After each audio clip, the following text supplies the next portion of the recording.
오늘 본문 말씀에 예수님께서 비유의 말씀을 해 주셨는데, 어떤 도시에 하나님을 두려워하지 않고 사람을 무시하는 재판장이 한 사람 있었다라고 말씀하고 있습니다. 하나님도 두려워하지 않고 사람을 무시하는 재판장. 그런데 그 도시에 한 과부가 있어서 이 과부가 억울한 일을 당하게 됐습니다. 원수로부터 억울한 일을 당한 이 과부. 여러분, 우리는 그냥 과부 그러면 남편이 잃어버리고 혼자 된 여인을 과부라고 여길지 몰라도, 이때 당시에 예수님 당시에는 과부 그러면 살 길이 굉장히 막막한 거예요. 이스라엘 나라는 이제 출애굽을 해서 가나안 땅에 도착을 한 다음에 땅을 분배받을 때 그 남성들이 다 땅을 분배받습니다. 그러니까 남자가 없는 부인은 땅이 없는 거지요. 땅이 없다 보면 농사를 못 짓게 되고, 농사를 못 지면 과부들은 먹고 살기가 굉장히 어려운 거예요. 그래서 남편 없는 과부, 그러면 가난하다 하는 것이 첫 번째입니다.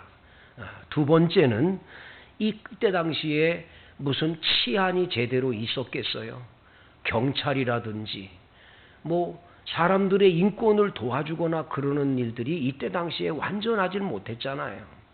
그러니까 과부는 도와주고 지켜줄 남자가 없으니까 얼마나 힘들고 어렵게 살아가는 상태인지를 알 수가 있지요.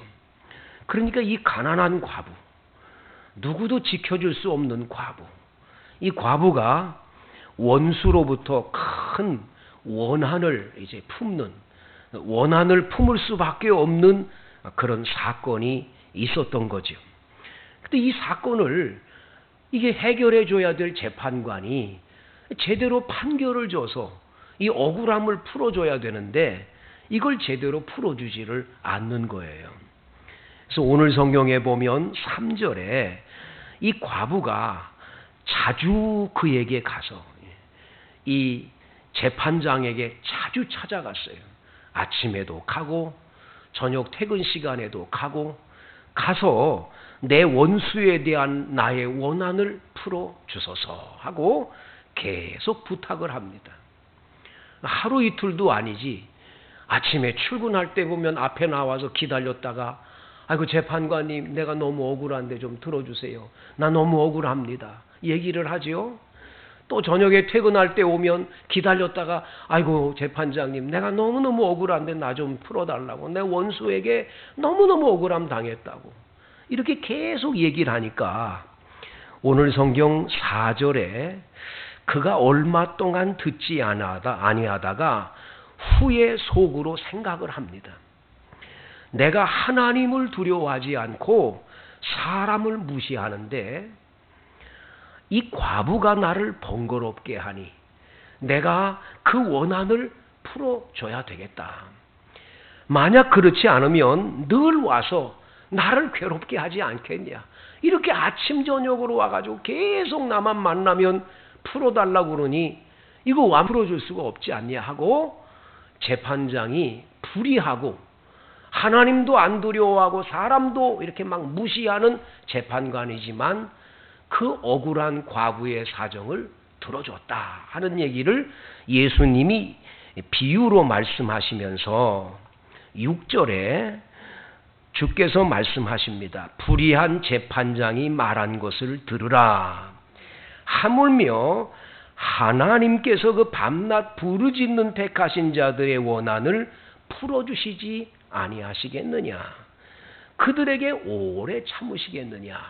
주님이 그렇게 말씀하시면서 불의한 재판장도 간절하게 한 번도 아니고 여러 차례 찾아가서 간구할 때 들어줬다면, 하나님 아버지가 어찌 밤낮 부르짖는 자의 원한을 풀어주지 않겠느냐고 그러면서 8절에 내가 너희에게 이르노니 속히 그 원한을 풀어줄 것이다. 속히 원한을 풀어줄 거라고 말씀하십니다. 근데 맨 마지막 절에 보면 그러나 하면서 인자가 올 때에 세상에서 믿음을 보겠느냐라고 말씀하십니다. 이 세상에서 믿음을 보겠느냐는 말씀을 왜 하셨을까요? 사람들이요, 예수님이 이 땅에 오실 때쯤 되면 기도 생활을 안 하는 거예요. 기도가 필요 없는 거예요. 기도할 이유가 뭐 있냐? 먹을 거 있고 등 따숩고 배부르고 다 있는데 뭘 기도할 게 뭐 있냐 하고 기도를 포기하고 안 하는 분들이 많아진다라는 거예요. 그런 기도하는 믿음이 점점 사라진다는 거죠. 그래서 오늘 성경 말씀 1절에 보면 예수께서 그들에게 항상 기도하고 항상 기도할 것을 주님께서 원하셔서 이 비유의 말씀을 하셨다는 거예요. 여러분, 항상 기도하는 것, 항상이라는 단어를 기억하셔야 돼요. 어떤 때는 기도하고 어떤 때는 안 하고, 기도 생활을 조금 하나 했는데 뭐 하다가 보면 뭐 다 이루어지고 나면 그 다음부터는 기도 안 하는 그런 게 아니라 항상 기도하기를 주님은 원하시는 거예요. 우리 교회에 그 2020 비전 스쿨이라고 하는 성경 공부를 토요일마다 했었는데, 기도론에 대해서 우리 서은주 전도사님이 강의를 하셨습니다. 근데 그 강의하실 때 이런 내용을 하시더라고요. 이 전도사님이 아버지 어머니 밑에 딸들이 많다는 거예요.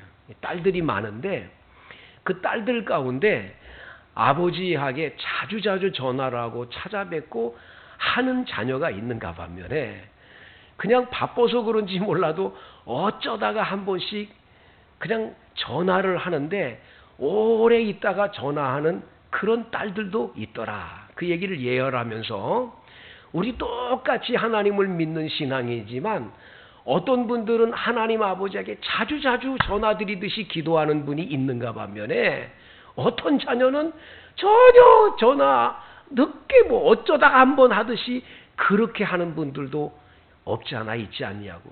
혹시 여러분은 그런 자녀 아니냐고 이야기를 그때 하는데, 그 예화가 굉장히 은혜가 됐었어요. 자, 여러분은 하나님 아버지하고 얼마나 자주 전화 통화를 하고 계세요? 기도라고 하는 전화 통화를 자주 하고 계십니까? 너는 내게 부르짖으라. 내가 내게 응답하겠고 네가 알지 못하는 크고 은밀한 일을 보여주리라. 여러분, 자주자주 하나님 하면 하나님은 반드시 응답한다는 거예요. 부르짖으면 내가 응답하겠고 내가 알지 못하는 크고 은밀한 일도 보여준다고 그러는데, 우리는 자주자주 기도하지 않고 사는 그런 분들이 아닌가 깊이 돌아봐야 되지 않겠습니까? 여러분, 하루 24시간 가운데 나는 하나님하고 얼마나 자주 기도 생활을 하고 있는지 깊은 여러분 우리 스스로의 성찰이 있는 시간이 필요하다는 거지요. 그런데 항상 기도하라는 이 말 속에는 항상 하나님 아버지하고 대화를 하는 건데, 뭐 우리가 앉아서 그냥 은쟁반에 옥구슬 굴러가듯이 그냥 그렇게 기도를 해야만이 기도가 아니라, 여러분 그냥 걸어다니면서도 주여 아버지, 주여 아버지만 찾아도 되지 않겠어요? 이 동방정교회라고 하는 교회가 있습니다.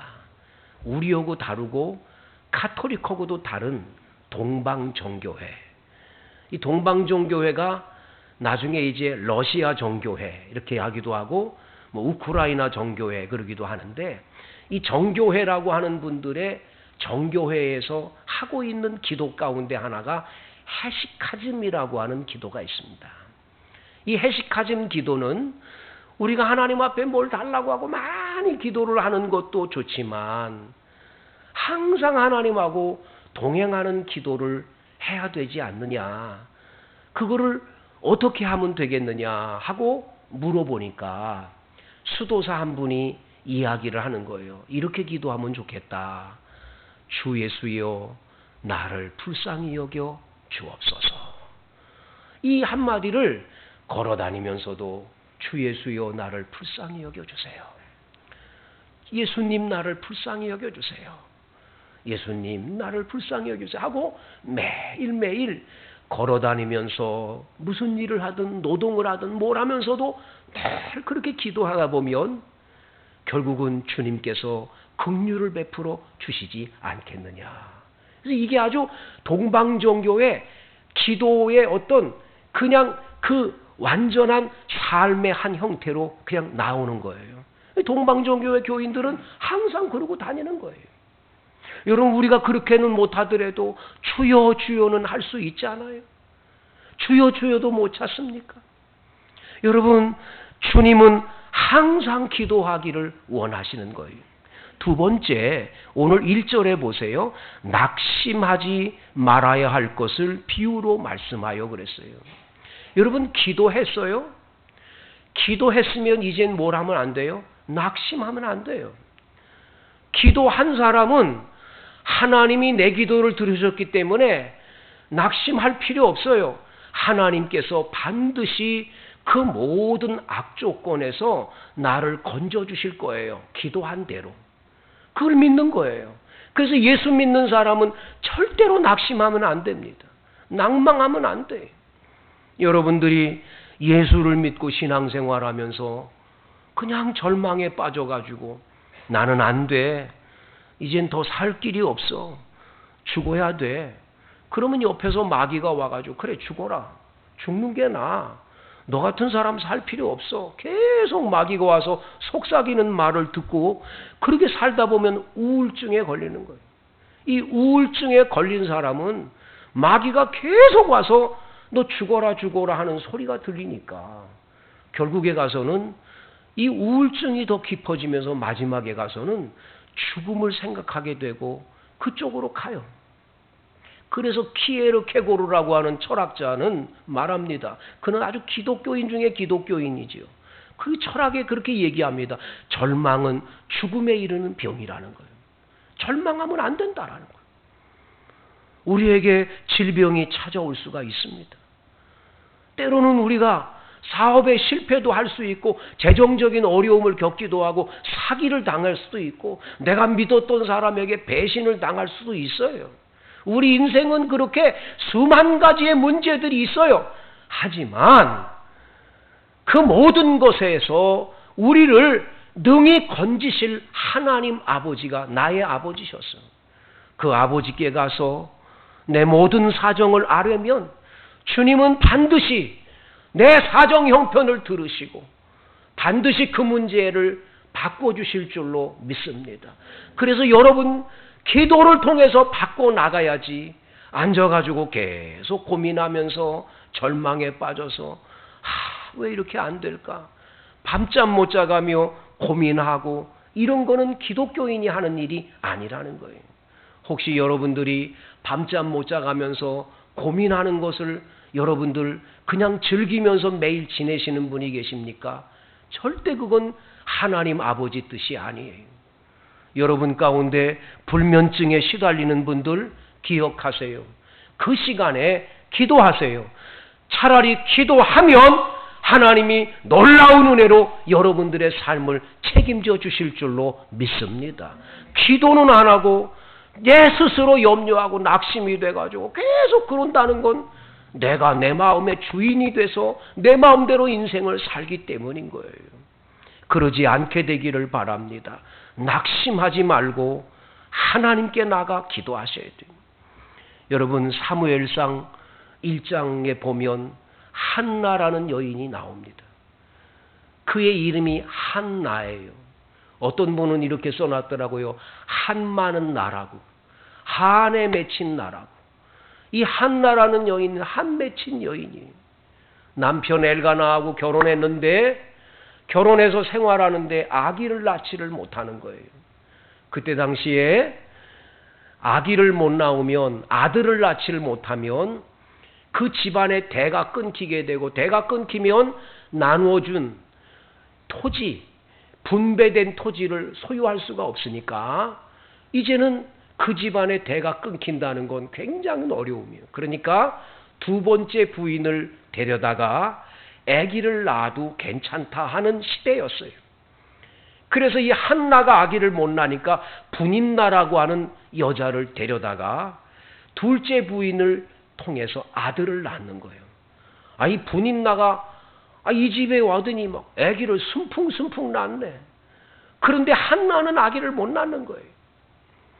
너무 슬퍼서 한나가 울면 엘가나가 찾아와가지고 내가 열아들 부럽지 않냐고 나를 믿고 살라고. 이 엘가나가 착한 남자여서 한나를 위로하지만 한나의 마음에 이 한 맺힌 건 이건 해결할 길이 없는 거예요. 예배당에 갈 때마다 예배를 드리고 전부 돌아가면 혼자 예배당에 앉아서 눈물을 흘려 한나는 기도를 합니다.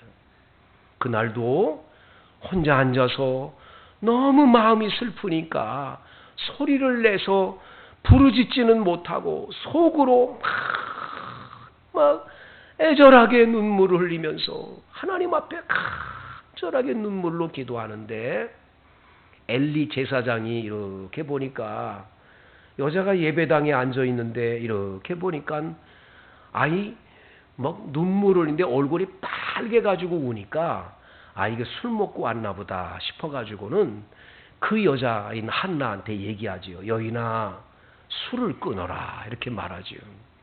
그때 한나가 이렇게 말해요. 아닙니다 제사장님. 저는 마음이 슬픈 여자라 내 마음을 하나님께 지금 통하고 있는 중입니다. 그러니 저를 돌아봐 주세요. 여인아 네가 구하는 기도가 응답이 될 것이다. 한마디 해주니까 아멘 하고는 이 여자분이 집에 돌아가서 수심을 다 철폐하고 기쁨이 충만해서 얼굴을 씻고 그리고 지냈는데 하나님이 그 가정에 아들을 주시는 거예요. 그 아들이 사무엘인 줄로 믿습니다. 이 사무엘 아들을 선물로 받는 광경을 보게 되지요. 여러분 세상에는 낙심할 일이 많습니다. 우리를 낭망시키는 일들이 세상에 너무나 많습니다. 억울한 일도 많고 너무너무 한 맺힌 그런 아픔을 갖는 경우도 많습니다. 그런 모든 것들을 주님은 오늘 말씀하세요. 낙심하지 말고 기도하라고 말씀을 해 주시는 거죠. 그 다음 여러분 오늘 본문에서 기억해야 할 것은 여러분의 기도는 기도를 하다가 중단하면 안 된다는 걸 말씀합니다. 이 가난한 과부가 재판관에게 찾아갔는데 한두 번 찾아가고는 안 들어주니까 포기를 하면 안 됩니다. 또 찾아가고 또 찾아가고 찾아가야 되는 거예요. 몇 달 전에 우리 교회의 한 교인이 아들아이가 아주 좋지 않은 사건에 의해서 어려운 일을 겪게 됐어요. 구치소에 수감이 되는 이런 아주 어려움을 겪게 됐어요. 근데 이 어머니 되시는 우리 교회의 집사님은 이거 어떻게 할 길이 없는데 그냥 어떻게 변호사 사용해가지고 어떻게 그냥 하면 되겠지 하고 그냥 그쪽으로만 생각을 했지 기도하고 하나님께 엎드리는 생각을 안 했던 거죠. 그러다가 아주 어려운 일을 더 많이 겪게 되니까 나중에 제가 교회를 몇 주간 안 나와서 전화를 드렸더니 그때서야 얘기를 하세요. 그래서 어떻게 된 거냐 그랬더니 결국은 이게 문제가 경찰하고의 관계의 문제였어요. 그런데 이 지구대에 있는 경찰과의 관계 문제인데 이 문제를 해결하려면 그 지구대 경찰을 만나서 얘기를 해야 되는데 이 엄마 되는 분이 얼마나 안타깝겠어요. 그래서 몇 번 찾아가다가 안 들어주니까 포기하고 만 거예요. 그래서 제가 집사님 저하고 일주일 동안 같이 기도하고 다시 찾아갑시다. 그때는 제가 같이 가줄게요. 그래가지고는 같이 일주일 내내 우리 기도하고 저하고 같이 그 지구대를 찾아갔어요. 지구대에 있는 경찰을 만났는데 경찰이 목사님이 왔다니까 이분이 깜짝 놀란 거예요. 그래가지고 제가 얘기를 드렸어요.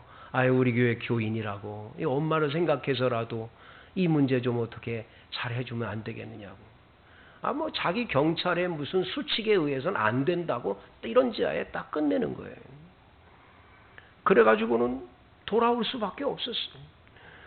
돌아오는데 어떤 경찰이 나오더니 너무 미안한 거죠. 목사가 찾아와서 얘기를 했는데도 그냥 돌려보내니까 미안한지 와가지고는 목사님, 저 파주 경찰서에 가서 경찰서 누구누구를 찾아가서 한번 부탁을 해보라고. 거의 또 찾아갔어요. 둘이 그 집사님하고 찾아가서 얘기를 했는데도 이게 뭐 안 되는 거예요. 그럴 수 없다는 거예요. 경찰에 뭐 수칙이 있고 그래서 안 된다라는 거예요. 포기하는 거죠. 돌아왔지만 포기가 안 되는 거예요. 기도했는데 포기가 되면 됩니까? 하나님 들어주실 걸 믿는데 또 연락하고 전화하고 계속 일주일 만에 그 지구대 경찰이 전화가 왔습니다. 목사님 제가 마음이 바뀌어졌어요. 도와드릴게요. 그냥 하라는 대로 할게요. 이래가지고는 그 집사님의 이 억울하고 이 속상한 문제가 은혜롭게 풀려지는 역사가 나타난 거예요. 여러분, 우리가 이 신앙생활하다가 기도 제목들이 많아요. 이런 기도 제목 저런 기도 제목이 있는데 기도 조금 하다가 안 들어주면 그냥 안 들어주나 보다 포기를 해버리는 경우들이 얼마나 많아요.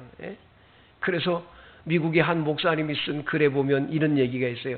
하늘나라에 붙여지는 우체통에는 많은 분들이 그 우체통에다가 편지를 보내다가 그 우체통이 하늘나라에 도착하기 전에 포기해버려가지고 이 쌓여놓은 우체통에 이 기도의 제목에 이 엽서가 가득히 채워져 있다고 얘기를 합니다. 여러분들은 기도하다가 포기해버린 거 있어요? 근데 그렇게 열심히 기도했는데 안 들어준다고 조금 기도하다가 안 되면 그냥 포기해버린 거 얼마나 많습니까, 여러분? 오늘 성경에 나와 있는 이 과부가 이 재판장에게 또 찾아가고 얼마나 열심히 찾아갔으면 오늘 성경에 보면 나를 이렇게 번거롭게 하니 내가 그 원한을 풀어줘야 되겠다. 그렇지 않으면 늘 와서 나를 괴롭게 하지 않겠냐. 여러분, 주님에게 이렇게 좀 간절한 기도가 우리 속에 있을 때에 그 기도에는 응답이 반드시 있는 줄로 믿습니다. 여러분, 마지막으로 우리가 기억해야 할 것은 8절에 맨 마지막 절에 보면 인자가 올 때에 세상에서 믿음을 보겠느냐 말씀하십니다. 예수님 이 땅에 올 때 그때까지 믿음으로 기도하는 그런 신앙인이 얼마나 있겠냐 그 말이에요. 기도라는 건 믿음이 필요한 거거든요. 믿음이 없으면 기도할 필요 없어요. 내가 조금 기도했는데 뭐 하나님 들어주실까? 안 들어주실 것 같은데 그러면 그 기도는 아무 소용 없어요. 야고보서 1장 5절에 보면 너희 중에 지혜가 부족하거든 후히 주시고 꾸짖지 아니하신 하나님께 구하라. 그리하면 주시리라고 그랬어요. 후히 주시고 꾸짖지 아니하신 하나님께 구하면 주시리라고 그랬는데 그 다음 절이에요. 오직 믿음으로 구하고 조금도 의심하지 말라는 거예요. 의심하는 사람은 마치 바람에 밀려 요동하는 바닷물결 같아서 그런 사람은 어떤 것도 주님으로부터 받으려는 생각을 하지 말라는 거예요. 여러분, 기도했어요? 될 줄 믿어야 돼요. 조금도 의심하지 않아야 돼요. 마가복음 11장에 보면 믿고 구한 것은 받은 줄로 믿으라 그리하면 그대로 되리라고 그랬어요. 믿고 구하는 기도가 이루어질 때 그 기도에 기적이 일어나는 줄로 믿습니다. 어머니 한 분이 몸이 아파서 갑작스럽게 쓰러졌습니다. 병원에 달려갔더니 아버지가 막 울고 계십니다. 엉엉 울고 계십니다. 이 딸아이는 아버지를 붙잡고 같이 울다가 아빠, 의사 선생님이 뭐라 그래요? 엄마는 일어설 가망성이 없다고 그러더라. 준비하라더라. 어떡하니? 엄마가 중환자실에 들어가 있고 딸아이가 울다가 아버지를 붙잡고 울다가 밖으로 나와가지고는 너무너무 기가 막혀서 소리내요. 하나님 아버지, 우리 엄마 좀 살려달라고 병원 뒷뜰에 가서 그렇게 울면서 기도를 했어요. 기도를 하면서 이렇게 기도를 했습니다. 하나님, 우리 아빠의 눈물을 보시고 내 눈물을 보시고 살려주시는데 하나님 아버지께서 정말 우리 엄마를 살려주신다는 것을 응답 주신다면 제가 절대로 의심하지 않을게요. 하나님, 저 지금 구름이 해패를 가려 있는데 주님께서 지금 이 시간에 구름을 옆으로 움직여서 해를 비춰주면 하나님 아버지께서 우리 엄마 살려준 걸로 믿을게요. 이렇게 기도를 했는데 기도가 끝나자마자 놀랍게 쫙 구름이 가리는 거지. 그래서 빛이 쫙 내려오는 거예요. 이분이 말이죠. 얼마나 감사한지 펄쩍펄쩍 뛰면서 우리 엄마는 살아나는구나. 우리 엄마는 살아나는구나. 반드시 살아나는구나. 여러분, 나중에 그 어머니는 중환자실에 못 나온다고 그랬는데 살아나셨어요. 일어나셨어요. 정말 기도대로 됐어요. 그분 얘기가 그래요. 믿음의 기도는 다 통한다는 걸 이제 알았다는 거예요. 여러분들도 기도를 포기하지 말고 믿고 기도하세요. 하나님 아버지께서 여러분의 삶에 풍성한 기도의 열매가 맺혀지도록 복 내려 주실 줄로